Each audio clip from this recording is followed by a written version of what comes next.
We are back at Up North at 4. Today we are joined with our very own Chef Luke. An elegant culinary journey, and we are cooking something good today, Chef. We are, and this is maybe a step back from elegance, and we're making something called the horse collar. Oh, what is the horse collar? So the horse collar, it's a food memory for me. One of my first Packer games, my dad got me one. We went to the concession, I got this huge kielbasa on a fresh baked bun. It was as big as my head, and I remember it so vividly. Every time I'd go back to Lambeau Field, I'd get one of these horse collars. It really is a special dish, and like I said, it doesn't have to be upscale or unapproachable to be enjoyable. Yeah, so the first thing we're gonna have to do is we're gonna go ahead and we're gonna bake off our French bread. What we're gonna wanna do is really kind of work on getting this long, because this is a big kielbasa. It's a full ring of kielbasa. We gotta fit this in. Wow. You got it, you got the right form. Alrighty. Whatever you gotta do to get that thing longer. Okay. Yeah. I like it, I like it. Awesome. Because what we're gonna do is we're gonna fashion this into a horseshoe. What we're gonna wanna do now is just about make a horseshoe where these two connect, okay? And then you place it on there. Yep, on our greased pan. It shrinks when I set it down. It does, that's why we're gonna have to check our oven, maybe 5-10 minutes into cooking. While it's still pliable, we might have to reform this. Okay. I put some egg wash at your station and a beautiful little brush. Go ahead and just give it that little bit of a wash. Let's go ahead, let's pop this in our preheated oven.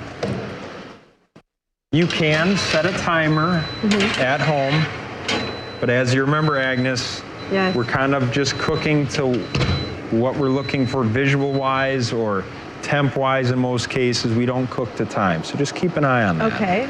So I think it's Miller time. Oh yeah, it's Miller time. So we're gonna go ahead, we're gonna open up this beer. Okay. If you're at home, obviously you can pour it all in here. Pour it in there, don't be bashful. If you're at home, you could even drink a little bit. We have our sausage here. This is actually a raw sausage. You could use pre-cooked, but we want to use raw so that it really soaks up the beer flavor, right? So we're gonna go ahead, put this in the beer. Right in the beer. We're just gonna let that go until it hits an internal temp of 160 degrees. We don't want to get anybody sick. So while that's cooking, we got our bread going. We have our kielbasa in our beer bath. Now let's work on our garnish. Do you remember what that garnish was? Garnish, sauerkraut. It was sauerkraut. We're gonna present it a little bit differently.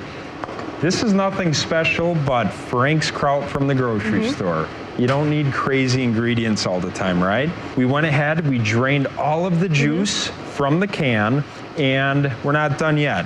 Little trick I like to do. Take a towel. Gonna lay this guy out.